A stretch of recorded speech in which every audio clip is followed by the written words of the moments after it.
సందర్భంగా వేదికను అలంకరించినటువంటి పెద్దలు, మన అందరి అభిమాన నాయకులు, నవ్యాంధ్రప్రదేశ్ నిర్మాత, భవిష్యత్తుకు దిక్సూచిగా నిలబడుతున్నటువంటి మన పరిపాలనకు నడిపిస్తున్న అభిమాన నేత రాష్ట్ర ముఖ్యమంత్రి వర్యులు నారా చంద్రబాబు నాయుడు గారు, యువగల రథ సారథి, భవిష్యత్తుకు వారధి, Telugu Desam party national working president సోదరులు లోకేష్ అన్న గారు, రాష్ట్ర తెలుగుదేశం పార్టీ ప్రెసిడెంట్ పల్లా శ్రీనివాస్ గారు, వేదికను అలంకరించిన అతిరథ మహానదులు, ఈరోజు ప్రత్యక్షంగా ఈ కార్యక్రమంలో పార్టిసిపేట్ చేసిన వాళ్ళతో పాటు సుమారు 15 లక్షల మంది మన అధినేత ఒక్క పిలుపుతో రాష్ట్ర నలుమూలల నుంచి కార్యకర్త అన్నటువంటి ప్రతి వ్యక్తి కూడా ఈరోజు ఉన్నటువంటి పరిస్థితులను గౌరవిస్తూ ఈ క్లస్టర్ పద్ధతుల్లో ఏర్పాటు చేసినటువంటి ప్రతి మహానాడు కేంద్రాన్ని కూడా విజయవంతం చేయడానికి కథలు వచ్చినటువంటి మా పసుపు దళం, మా సోదర సోదరిమణులు, తెలుగుదేశం పార్టీ కుటుంబ సభ్యులు అందరికీ కూడా మరొక్కసారి ఈ వేదిక ద్వారా నా హృదయపూర్వకమైనటువంటి నమస్కారాలు తెలియజేసుకుంటున్నాను. ఈ యొక్క కార్యక్రమంలో అత్యంత ముఖ్యమైన కీలకమైనటువంటి తీర్మానం ఈ రాజకీయ తీర్మానం. పెద్దలు సీనియర్లు చాలామంది ఉన్నారు, వాళ్ళందరికీ కూడా గుర్తుంటుంది. ఒకప్పుడు ఈ రాజకీయ తీర్మానం ప్రవేశపెట్టినటువంటి వ్యక్తి నాన్నగారు స్వర్గీయ కింజరాపు ఎర్రన్నాయుడు గారు. అటువంటి స్థానం మళ్ళీ ఒక చిన్న వయసులోనే నాకు ఈ స్థానాన్ని కల్పించినటువంటి పెద్దలు, మనందరి కుటుంబ పెద్ద చంద్రబాబు నాయుడు గారికి మరొక్కసారి వేదిక ద్వారా నా ధన్యవాదాలు తెలియజేసుకుంటూ, రాజకీయ తీర్మానం అనంటే మొట్టమొదటిగా మనం మొదలుపెట్టేది తెలుగుదేశం పార్టీ చరిత్ర దగ్గర నుంచి. మార్చి 28, 1982లో ఆ రోజు ఒక రాజకీయ విప్లవంగా దేశ స్థాయిలోనే ప్రకంపనలు సృష్టించినటువంటి పార్టీ మన తెలుగుదేశం పార్టీ ఆవిర్భవించినటువంటి రోజుగా గుర్తు చేస్తున్నాను. ఆ రోజు విశ్వవిఖ్యాత నట సార్వభౌముడు, యుగ పురుషుడు నందమూరి తారక రామారావు గారు రాష్ట్రంలో ఉన్నటువంటి పరిస్థితులు, తెలుగు జాతికి ఉన్నటువంటి ఆ దుర్భర పరిస్థితులు, అవినీతి ప్రభుత్వాన్ని ఆ రోజు కాంగ్రెస్ పరిపాలిస్తే వాటన్నిటిని కూడా చూసి రాజకీయాల్లో సమాజంలో ఒక పెనుమార్పు తీసుకొని రావాలని ఆయన సాధించినటువంటి విజయాలన్నిటిని కూడా పక్కన పెట్టి ఒక సామాన్యమైనటువంటి వ్యక్తిగా చైతన్య రథయాత్ర రాష్ట్రంలో చేస్తూ తెలుగు ప్రజల్ని ఉత్తేజపరుస్తూ తెలుగు వారి ఆత్మ గౌరవం కోసం పుట్టినటువంటి పార్టీ మన తెలుగుదేశం పార్టీ అనేది గుర్తు చేస్తున్నాను. ఆ రోజు ఒక నిర్ణయం తీసుకున్నారు నందమూరి తారక రామారావు గారు. పార్టీ నడిపించడం అనంటే కేవలం ఒక పేరు, ఒక రంగు, ఒక ముద్ర, ఒక అచ్చు వేయడమే కాదు, పార్టీలో ఉన్నటువంటి బలం కార్యకర్తలు, నేతలు. అటువంటి నేతలు కానీ కార్యకర్తలు కానీ కొన్ని వర్గాలకో కొన్ని ప్రాంతాలకో పరిమితం కాకూడదు. రాష్ట్రంలో ఉన్నటువంటి నలుమూలలు ఎన్ని వర్గాలు ఉన్నా, ఎన్ని ప్రాంతాలు ఉన్నా, ఎన్ని జాతులు ఉన్నా అందరికీ కూడా సరి సమానంగా పొలిటికల్ రిప్రజెంటేషన్ ఇవ్వాలని బీసీలకి, ఎస్సీలకి, ఎస్టీలకి, మైనారిటీలకి దేశ స్థాయిలో ఏనాడు కలగనటువంటి గౌరవం మన తెలుగుదేశం పార్టీ ద్వారా యువకులకి, కొత్త వ్యక్తులకి ఆ రోజు నందమూరి తారక రామారావు గారు కల్పించారనేది కూడా ఈ సభాముఖంగా గుర్తు చేస్తున్నాను. ఆ రోజు కేవలం రాష్ట్రంలోనే మార్పుల కోసం కాదు. ఆ రోజు తెలుగుదేశం పార్టీ పుట్టింది కాంగ్రెస్ పార్టీని గద్దె దించడానికైనా 1983లో 9 నెలల్లోనే తెలుగుదేశం పార్టీ అత్యంత మెజారిటీతో విజయం సాధించిన తర్వాత కేవలం రాష్ట్రంలోనే కాదు, భారతదేశం కూడా బాగుపడాలనంటే అక్కడ కూడా ఉన్నటువంటి కాంగ్రెస్ ప్రభుత్వాన్ని గద్దె దించాలని దేశ స్థాయిలో కూడా నేషనల్ ఫ్రంట్ని ఏర్పాటు చేసి మొట్టమొదటిగా కాంగ్రెస్ ఏతర విపి సింగ్ గారిని ప్రైమ్ మినిస్టర్ చేసినటువంటి ఘనత కూడా నందమూరి తారక రామారావు గారిది, మన తెలుగుదేశం పార్టీది అనేది కూడా ఈ సభాముఖంగా తెలియజేసుకుంటున్నాను. ఆ రోజు నేషనల్ ఫ్రంట్తో మొదలైనటువంటిది తిరిగి చంద్రబాబు నాయుడు గారి అధ్యక్షతన యునైటెడ్ ఫ్రంట్ మనం పెట్టి దేవేగౌడ గారిని ప్రధానమంత్రి చేశాం, గుజరాల్ గారిని ప్రధానమంత్రి చేశాం, మళ్ళీ ఎన్డీఏ ప్రభుత్వంలో చేరి వాజ్పేయి గారిని ప్రధానమంత్రి చేశాం. ఈ రోజు కూడా ఎన్డీఏ ప్రభుత్వంలో కొనసాగి ఈరోజు ప్రపంచ స్థాయిలోనే వరల్డ్ ఫేమస్ లీడర్గా ఈ భారతదేశాన్ని ఒక ఉన్నతమైనటువంటి స్థానంలో ముందుకు నడిపిస్తున్నటువంటి ప్రధానమంత్రి నరేంద్ర మోదీ గారు కూడా ఈరోజు సపోర్ట్ చేసి కేవలం రాష్ట్రాన్ని వరకు, కేవలం ప్రాంతం వరకు, కేవలం ఒక జాతి వరకు పరిమితం కాకుండా యావత్ భారతదేశానికి కూడా ఎన్నో విప్లవాత్మకమైనటువంటి రాజకీయ సంస్కరణలు తీసుకొని వచ్చినటువంటి ఘనత మన తెలుగుదేశం పార్టీదని తెలియజేసుకుంటున్నాను.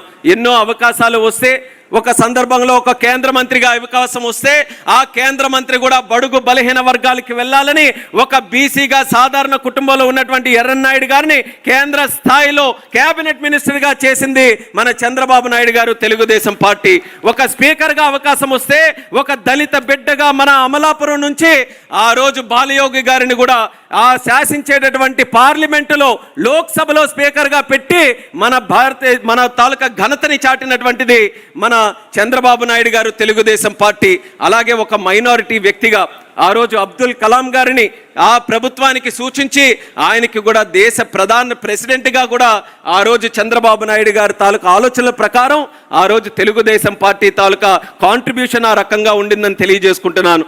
తెలుగుదేశం పార్టీ ఎప్పుడు కూడా ఒక ప్రాంతీయ పార్టీ అయినా, ఒక ప్రాంతం మీద ఒక ప్రేమ ఉన్నా దేశం మీద మాత్రం ఎప్పుడూ భక్తిని విడిచిపెట్టలేదు.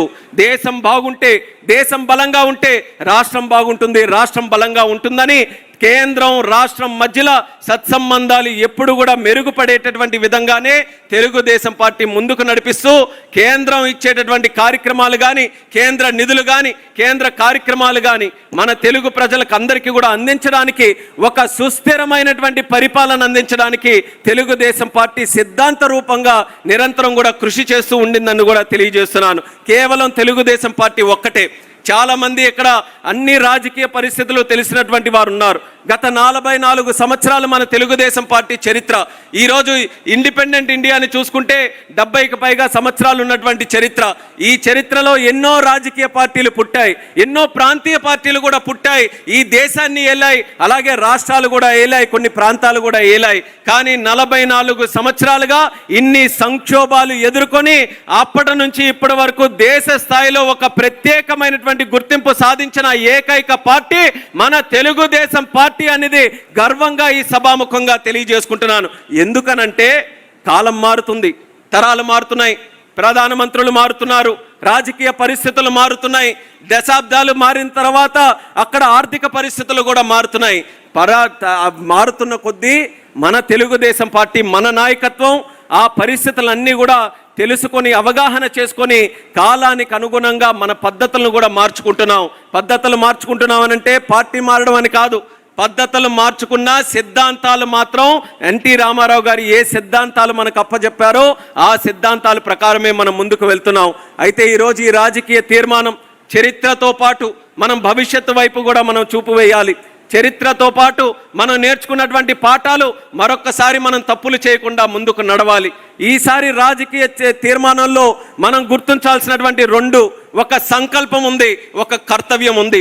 సంకల్పం ఏంటంటే సుస్థిరమైనటువంటి పరిపాలన అందించాల్సినటువంటి బాధ్యత ఈరోజు తెలుగుదేశం పార్టీ అధికారంలో ఉన్నందున మన అందరి మీద ఉంది.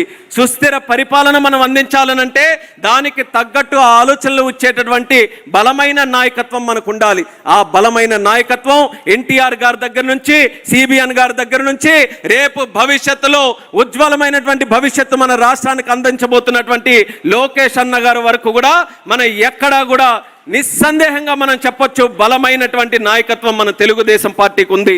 ఎన్టీ రామారావు గారు మొదలుపెట్టినప్పుడు పార్టీ తాలూకా ఒక సిద్ధాంతం ఉండేది, సమాజమే దేవాలయం, ప్రజలే దేవుళ్ళు. ఆ రోజు ఆత్మ గౌరవం కోసం తెలుగుదేశం పార్టీని స్థాపించి గుడ్ గవర్నెన్స్ కానీ, కొన్ని వెల్ఫేర్ స్కీమ్ సంక్షేమ పథకాలు కానీ ఆ రోజు దేశంలో ఎక్కడా జరగని విధంగా మన రాష్ట్రంలో ఎన్టీ రామారావు గారు మొదలుపెట్టారు. మళ్ళీ చంద్రబాబు నాయుడు గారు వచ్చిన తర్వాత నేను చెప్పాను పద్ధతులు మారుతున్నాయని. ఆ రోజు సమాజమే దేవాలయం, ప్రజలే దేవుళ్ళనంటే చంద్రబాబు నాయుడు గారు వచ్చిన తర్వాత every crisis is an opportunity, ప్రతి సంక్షోభం కూడా మనకు ఒక అవకాశం లాంటిది. దాన్ని మలుచుకోవాలని ఫ్యూచరిస్టిక్ టెక్నాలజీస్కి మన తెలుగు జాతి ఒక వేదికగా తయారు చేయడం, అలాగే డెవలప్మెంట్ అని ఎప్పుడూ లేనిది ఒక పదం రాజకీయాలకి తోడు చేసినటువంటి వ్యక్తి మన చంద్రబాబు నాయుడు గారు. ఆ పదం ఏంటంటే విజన్ అనేటటువంటి పదం. ఎందుకనంటే ఏ రాజకీయ నాయకుడైనా, ఏ పార్టీ అయినా సరే రాజకీయాలతో సత్సంబంధాలు ఉన్నప్పుడు 5 సంవత్సరాలకి వచ్చేటటువంటి ఎలక్షన్ల వరకే చూసేవాడు, కానీ ఎలక్షన్లు దాటి జనరేషన్స్ వరకు చూసినటువంటి ఏకైక వ్యక్తి చంద్రబాబు నాయుడు గారు. అందుకనే 5 సంవత్సరాలకు వచ్చే ఎలక్షన్లు విడిచి 20, 30, 40 సంవత్సరాల వరకు చూపించేటటువంటి విజన్ని అందుకొని ఆ చంద్రబాబు నాయుడు గారు ముందుకు వచ్చారు. దానితో పాటు ఈరోజు కొత్త తరం వచ్చింది, యువతరం వచ్చింది. యువతరం అని అంటేనే స్పీడ్తో కంపేర్ చేస్తూ ఉంటాం. అందుకనే ఈజ్ ఆఫ్ డూయింగ్ బిజినెస్ నుంచి స్పీడ్ ఆఫ్ డూయింగ్ బిజినెస్ చేస్తూ 2 సంవత్సరాల్లోనే అక్షరాల 24 లక్షల కోట్ల రూపాయలు మన ఆంధ్రప్రదేశ్ రాష్ట్రానికి తీసుకొని వచ్చి ఒక కొత్త చరిత్రకి, ఒక కొత్త వరవడికి శ్రీకారం చుట్టినటువంటి వ్యక్తి అన్న లోకేష్ అన్న గారు అన్నది కూడా తెలియజేస్తున్నాను. ఈయన తాలూకా పద్ధతుల్లో జాబ్ క్రియేషన్, అలాగే ఎడ్యుకేషన్ ఒక ప్రధానమైనటువంటి సెక్టర్గా ఎంచుకున్నారు. ఆయన కూడా చాలా సందర్భాల్లో చెప్పారు, రాజకీయాల్లో ఒక మినిస్టర్ పదవి తీసుకున్నటువంటి వ్యక్తులు అత్యంత దూరంగా దేనికైనా ఉంటున్నారనంటే ఎడ్యుకేషన్ మినిస్ట్రీకి. సర్వసాధారణంగా ఎవరు కూడా ముట్టుకోరు, కానీ స్వయంగా లోకేష్ అన్న బాధ్యత తీసుకున్నాడు. ఆ బాధ్యత ఆయన కోసమేనే కాదు, ఆయన గురించని కాదు, ఈ రాష్ట్రంలో రేపు భవిష్యత్తు తరం చక్కగా తయారవ్వాలనంటే మన క్లాస్ రూములు బాగుపడాలి. ఆ క్లాస్ రూములు బాగుపడాలనంటే నాలాంటి ఒక వ్యక్తి దానికి ఉంటూ ఒక ఫోర్స్గా ముందుకు నడిపించాలని ఈ క్లాస్ రూముల్లో కూడా ఈరోజు పెనుమార్పులు, మన పిల్లలకి ఉజ్వలమైనటువంటి భవిష్యత్తు ఇచ్చే విధంగా క్లాస్ రూములు కూడా ఈరోజు తయారు చేస్తున్నారు. ఇది ప్రభుత్వ పరంగా ఒక ఆలోచన పరంగా నిర్ణయాలైతే, పార్టీ పరంగా కూడా కొన్ని ఈ ఆలోచనలో కూడా మనం పద్ధతుల్లో కొన్ని మార్పులు తీసుకొని వచ్చాం. ఎన్టీ రామారావు గారు ఆత్మగౌరవం అయితే చంద్రబాబు నాయుడు గారు ఆత్మవిశ్వాసం పెంచారు. అలాగే లోకేష్ అన్న గారు ఈరోజు మనోధైర్యం పెంచుతున్నారు అన్నది కూడా ఈ సభాముఖంగా తెలియజేసుకుంటున్నాను. అలాగే ఎన్టీ రామారావు గారు ఉన్నప్పుడు మనకందరికీ అన్ని కార్యక్రమాలు, ముఖ్యంగా బీసీలకి సంబంధించి ఒక సోషల్ ఇంజనీరింగ్ అనే కాన్సెప్ట్ని ఆ కింద స్థాయి నుంచి వ్యక్తుల్ని ముందుకు తీసుకొని రావాలి, సోషల్ ఎకనామిక్ పొలిటికల్ రిప్రజెంటేషన్ వాళ్ళకందరికీ కూడా క్రియేట్ చేయాలని ముందుకు తీసుకొని వస్తే మళ్ళీ ఆ యొక్క జాతిని, తెలుగు జాతిని చంద్రబాబు నాయుడు గారు విశ్వఖ్యాతి కింద మన పిల్లలు చదువుకొని ప్రపంచంలో ఉన్నతమైనటువంటి కంపెనీల్లో చేయాలి, సిఇఓలుగా అక్కడ కూడా పరిపాలన చేయాలని ఆ స్థాయికి, ఆ అవకాశానికి వాళ్ళు కల్పించారు. మళ్ళీ ఈరోజు లోకేష్ అన్నగారి ఆధ్వర్యంలో మళ్ళీ తెలుగు జాతి ఒక ప్రపంచ స్థాయిలోనే ఒక ప్రత్యేకమైనటువంటి గుర్తింపు సాధించే విధంగా ఆయన కూడా ఈరోజు కార్యక్రమాలు చేస్తున్నారు. సో ఏదైతే నాయకత్వ పరంగా ఈ 3 బలాలు కూడా ఉన్నాయో, ఈ నాయకత్వ బలాలతో మన స్థిరత్వమైనటువంటి పరిపాలన మనం అందించడానికి అన్ని రకాలుగా అడుగులు వేస్తున్నాం. ఈ స్థిరత్వమైనటువంటి పరిపాలన ఉండాలనంటే ఒక పక్కన నాయకత్వంతో పాటు మరొక పక్కన అసలైనటువంటి సంస్కరణలు. మీ తెలుగుదేశం పార్టీ ఒక్కటే సంస్కరణలు ఎప్పుడైనా చేసినా సరే కేవలం పేపర్ల వరకో, ఫోటోల వరకో, లేకపోతే నామమాత్రానికోనే కాదు. తెలుగుదేశం పార్టీ ఎప్పుడు సంస్కరణలు చేసినా సరే మన గ్రాస్ రూట్ నుంచి, క్షేత్రస్థాయి నుంచి, గ్రాస్ రూట్ నుంచి గ్లోబల్ స్టాండర్డ్స్ వరకు ప్రతి ఒక్కటి కూడా సైంటిఫిక్గా అధ్యయనం చేసి ఒక పథకం తీసుకొని వచ్చిన, ఒక స్కీమ్ తీసుకొని వచ్చిన, ఒక కార్యక్రమం మనం ఏదైనా చేసినా సరే ఆ సంస్కరణ గ్రామీణ ప్రాంతాల్లో గ్రాస్ రూట్ లెవెల్లో ఉన్నటువంటి సామాన్య పౌరుడికి ఏ రకంగా అది ప్రభావం చూపుతుందన్న ఆలోచనతోనే ఎన్నో విప్లవాత్మకమైనటువంటి సంస్కరణలు తీసుకున్నాం. Social reforms, political reforms, economic reforms, infrastructure reforms, అలాగే అగ్రికల్చర్ రిఫార్మ్స్, ఆఖరికి అన్ని రకాలుగా రిఫార్మ్స్ తీసుకొని, ఎకనామిక్ రిఫార్మ్స్, పొలిటికల్ రిఫార్మ్స్ తీసుకొని వచ్చి మన ఆంధ్రప్రదేశ్ రాష్ట్రాన్ని ఎప్పుడు తెలుగుదేశం పార్టీ పరిపాలించిన ఒక సుస్థిరమైనటువంటి పరిపాలన మనం అందించ